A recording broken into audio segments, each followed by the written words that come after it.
बंगाल में चुनावी आहट अब तेज हो चली है। चुनावों को लेकर सभी दल अपने अपने कार्ड चला रहे हैं, जिसका नतीजा है कि टीएमसी बनाम बीजेपी की जंग तेज हो गई है। एसआईआर वाली चुनावी प्रक्रिया, टीएमसी विधायक का बाबरी मस्जिद वाला बयान और अन्य कई मुद्दों पर घमासान जारी है।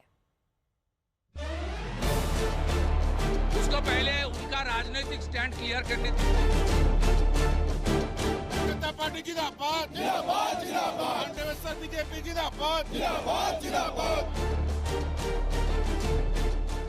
बंगाल में चुनावी आहट हो चुकी है।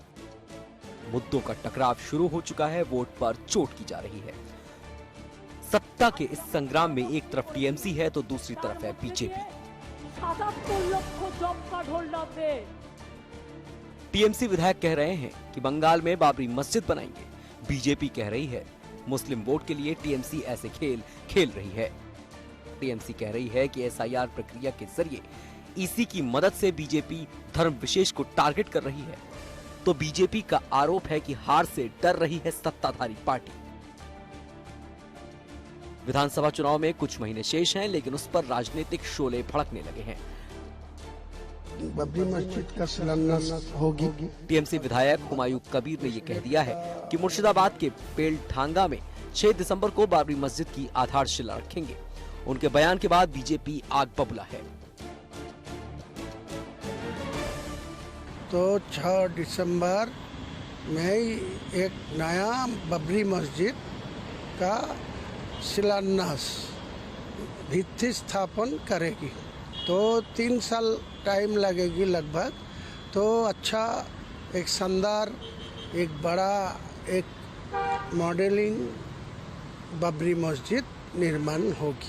ये कम्युनल भड़काने के लिए ये सब कर रहा है।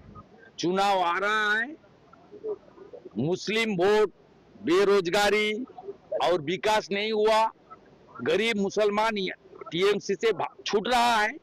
इसलिए फिर जैसे 2021 में सीए को एनआरसी बता के सब मुसलमान को एक किया था, इस बार इस बाबरी मस्जिद बनाने का बात बोल के ये भड़काने का काम करने का कोशिश कर रहा है। 2026 की लड़ाई के लिए बंगाल में एसआईआर की प्रक्रिया जारी है। इसे लेकर भी सत्ता पक्ष और विपक्ष आमने सामने हैं।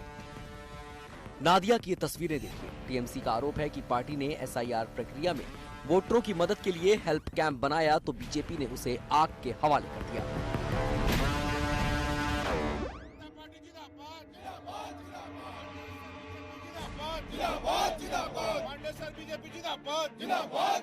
तो दूसरी ओर बीजेपी ममता सरकार के खिलाफ नारेबाजी कर रही है। पश्चिम बर्धमान में बीजेपी का आरोप है कि वहां 70 साल की एक महिला का नाम राज्य की 44 मतदाता सूचियों में है।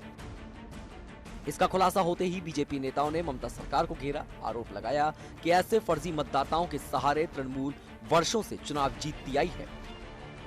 इस एसआईआर प्रक्रिया के मुद्दे पर भी टीएमसी और बीजेपी में टकराव बढ़ गया है।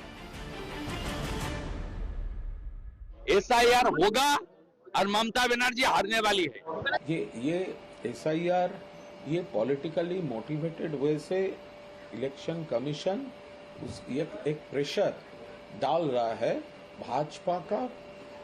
वो हेल्प करना चाहता है। भाजपा का पॉलिटिकल जो एजेंडा है वो election commission influence by Bhajpa ये सब कर रहा है। वोटर लिस्ट पर संग्राम तेज है। इस बीच चुनाव आयोग ने दावा किया है कि पश्चिम बंगाल में 99.75% एसआईआर फॉर्म बांटे जा चुके हैं। कोलकाता से अनुपम मिश्रा के साथ आज तक ब्यूरो।